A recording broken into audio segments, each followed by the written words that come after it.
Hello, lovely viewers. It's a warm day. We are back again. This is 45 TV Sports. I'm going to give a recap of the games this weekend. The football season is up onto us again. Club football is up onto us. The summer, there were a lot of international games. Spain triumphed in the Euros, and Argentina was triumphant in the Copa America. It's club football again after the international break where clubs had to play qualifiers, African qualifiers, European qualifiers for the 2026 World Cup. We'll start looking at the games that were played today earlier in the day in the Premier League. Manchester United kickstarted the day with a game against Southampton. Manchester United won the game 3-0. They've had a very torrid start to the season, where their last game, they dropped points. In fact, they've dropped points in their last two games.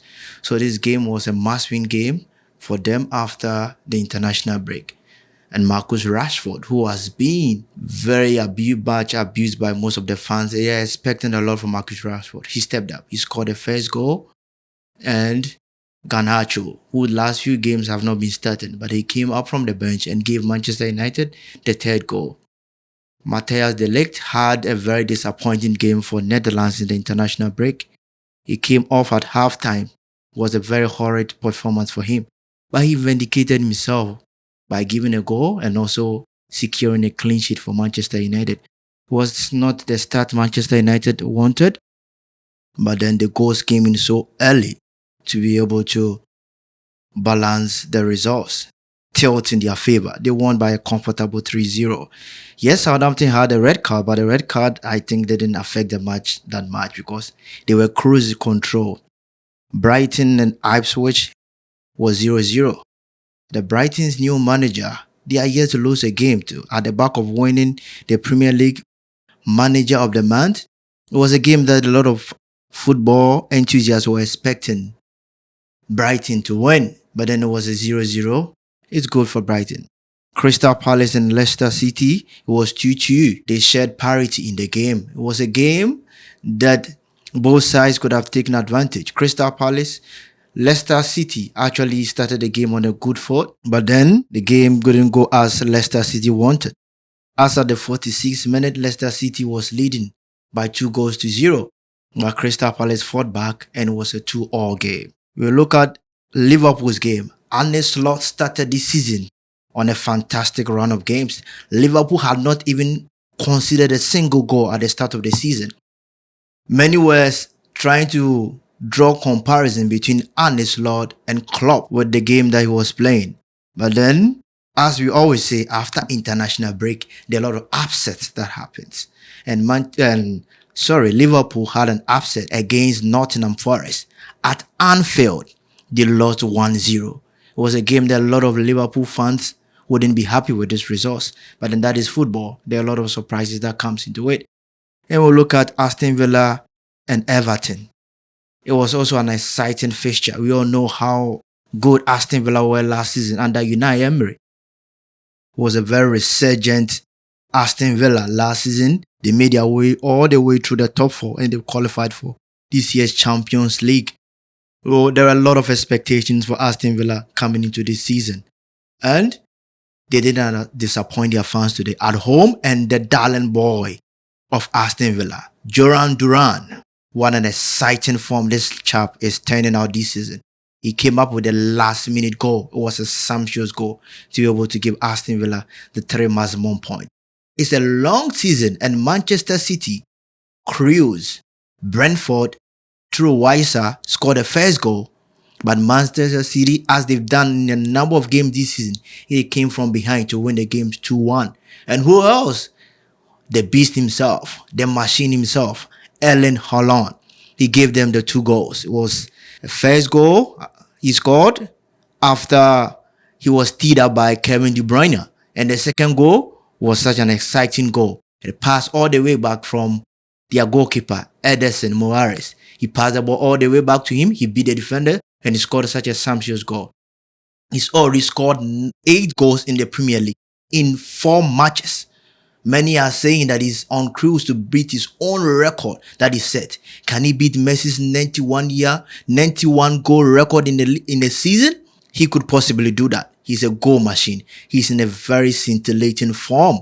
Last season, he didn't even start the season so well, but he managed to win the Golden Boot. But this season, he started on a very strong foot. Even with they losing their talisman, Rodri and Phil Foden, he's still churning in the goals. Man City is expectant to also win the Premier League title once again. They've won the Premier League title a record-breaking fourth consecutive time. Are they ready to do it again? Who knows? Man City can possibly do it.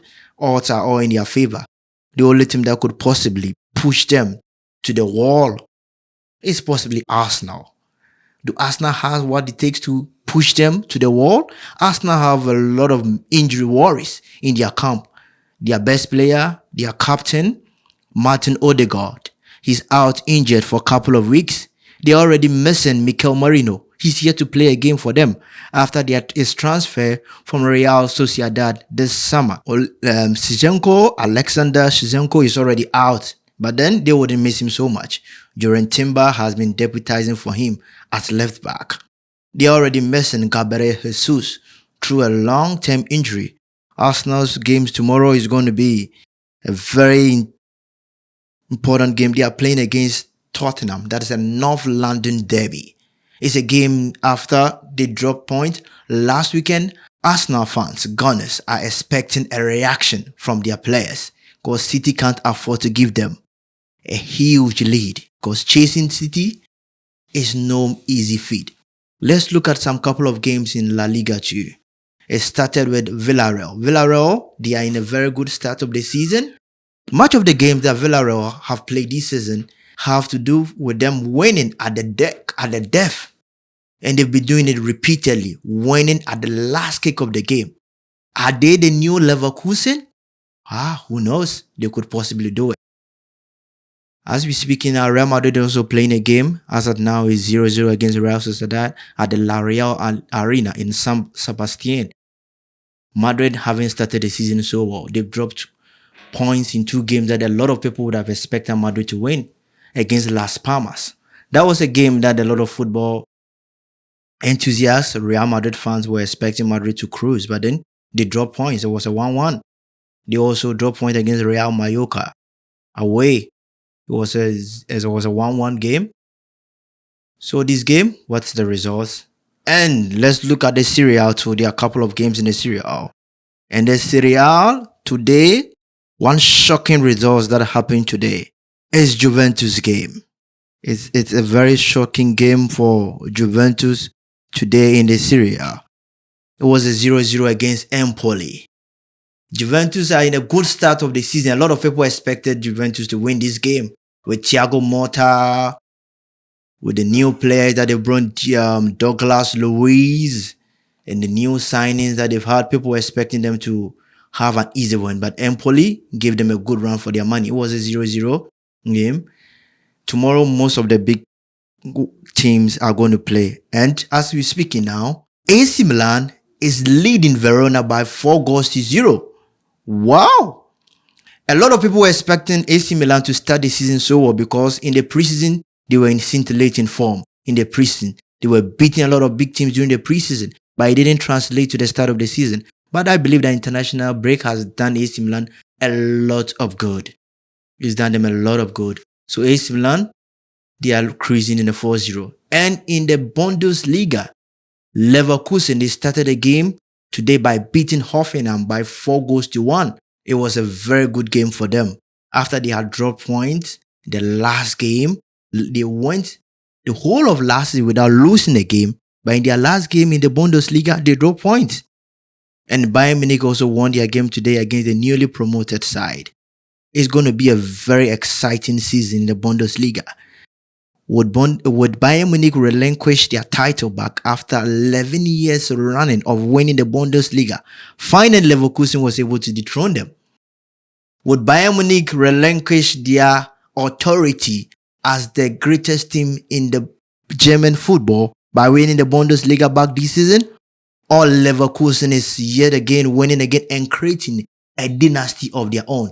Who knows? The season is very long. We are just in September. The season goes on and on till May. That is when we are going to know who is actually winning the league title. It's a very long season. I know a lot of teams have invested a lot. They've prepared a lot into this very season. We are just into our fourth game in the Premier League. It's the fifth game in the La Liga and other leagues too. Fourth game. It's still early days yet. At this stage of the season, we wouldn't know which team is winning the Premier League, the Bundesliga, the Serie A, or the French League One. It's still a very long season. Let's look at the Ballon d'Or too. I want us to give a quick recap on a quick submission on the Ballon d'Or. All-time favorite for the Ballon d'Or: Vinicius Junior, Rodrigo Cascante, and Jude Bellingham. These three guys have had very good seasons. Jude Bellingham being La Liga best player. At the start of the season last season, he was so good, winning a lot of games for Real Madrid by scoring late winners, and we all know how important Vinicius Junior was to Real Madrid in they winning the Champions League titles. His all-timer performance versus Bayern Munich. It was a performance that its stories pertaining those performances are going to be told by generations after generations. He took on the whole defense of Bayern Munich on his own. But then it took Joselu for giving Madrid the 2 goals too. And he scored in the final too. And Rodrigo Cascante, he was the best player in the Euro, and he was so much important for Man City in retaining the Premier League title. Man City were not able to retain the FA Cup, neither were they able to retain the Champions League. But then they were able to win the Premier League, with Rodrigo Cascante being an important part of the Manchester City team. On the 28th of October, we are going to know the best footballer on planet. Who wins? Is it going to be Vinicius Junior? Is it going to be Rodrigo Cascante? Or is it going to be Jude Bellingham? The onus lies on the journalist. The 100 journalists, according to FIFA ranking, they are the ones that are going to decide. There is a bit of a switch from previous years where voting rights were given to almost all journalists and voting rights were given to the captains and coaches of the national teams. But then now, the Ballon d'Or is not fully managed by France Football, but then UEFA has an exclusive engagement with France Football to organize the Ballon d'Or this year. So their criteria or their voting right is exclusive to 100 journalists based on the FIFA ranking, of these national teams. It's such an exciting season that we're going to see this year. And already this season too, there are players that are showing their strength, they are showing their mettle. Haaland is starting this season so well. He's in exciting form. And in Barcelona too, Lamine Yamal, Rafinha, they've been in exciting form. A lot of people are also speculating or are assuming that Barcelona could possibly win the league this season. They are in such a good form too. In their last game, they scored a number of goals. What does Hansi Flick has for Barcelona? Are we seeing the Hansi Flick of Bayern Munich, who was dismantling all teams in the Bundesliga and in Europe? Do you all remember the 8-2 demolition of Bayern Munich? Hansi Flick probably has something cooking for Barcelona fans this season. Let's see how things goes on. Most often than not, things that happen at the start of the season doesn't always translate to the whole of the season. There are a lot of things that happen. Injuries, suspensions, they all affect the dynamics of the season. Barcelona so far this season, they have been battling a number of injuries. Ronald Araujo is out. Andreas Christiansen, he's out injured. They are the starting center backs for Barcelona. Marc Benyao, who was pinned at the next Busquets by Barcelona fans, he's out injured with an ACL. Gavi is already out.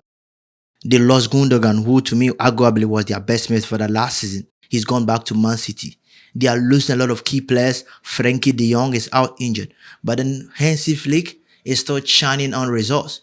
Someone could say, is it a new manager bounce? As it always happens, that when a new manager comes in, teams begin to react. Like it happened with Liverpool. Arne Slot came in and they started banging in the goals.